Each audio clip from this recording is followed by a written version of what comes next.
Dernièrement, dans l'entité des Timpuis, le public eut l'opportunité de venir découvrir ou redécouvrir une exposition et un concert à l'occasion du centenaire de l'année de naissance de Georges Brassens.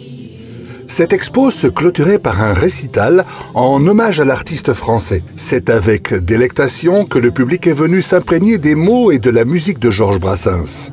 Un spectacle tout en tendresse et sensibilité qui fut pour nous l'occasion de découvrir le groupe Sebenso.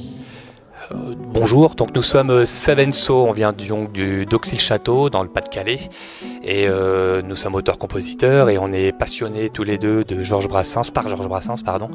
Et donc on fait des concerts spéciaux Brassens, on fait que du Brassens, mais on fait aussi de la chanson française où on fait du Ferrat, du Moustaki, tous les grands de la chanson française. Alors on fait des standards pour que ça parle aux gens, évidemment, et puis on fait aussi des chansons un petit peu moins connues, voilà, pour essayer de faire découvrir Brassens. On chante aussi parfois pour les écoles, pour les collèges, justement, pour essayer d'ouvrir un peu Brassens, qui est pour nous le maître un peu dans la chanson française.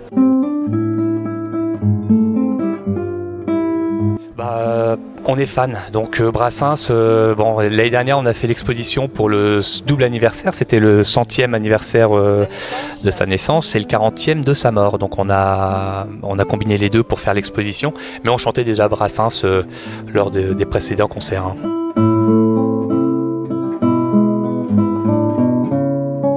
Alors c'est la deuxième facette de notre travail, c'est lorsque l'on fait nos propres textes, nos propres chansons, là on fait forcément nos compositions et à ce moment-là ce n'est plus de l'interprétation, enfin c'est l'interprétation mais de nos œuvres.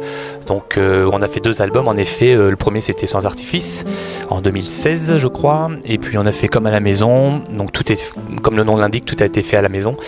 Et là on sort dans quelques semaines de notre 3e album qui s'intitule Jamais deux sans toi. Alors c'est un grand projet, on doit faire un site internet normalement depuis maintenant sûrement plusieurs années parce qu'on repousse et après on a Facebook forcément comme tout le monde qui est très pratique, ça s'appelle Sebenso, vous nous trouverez dessus.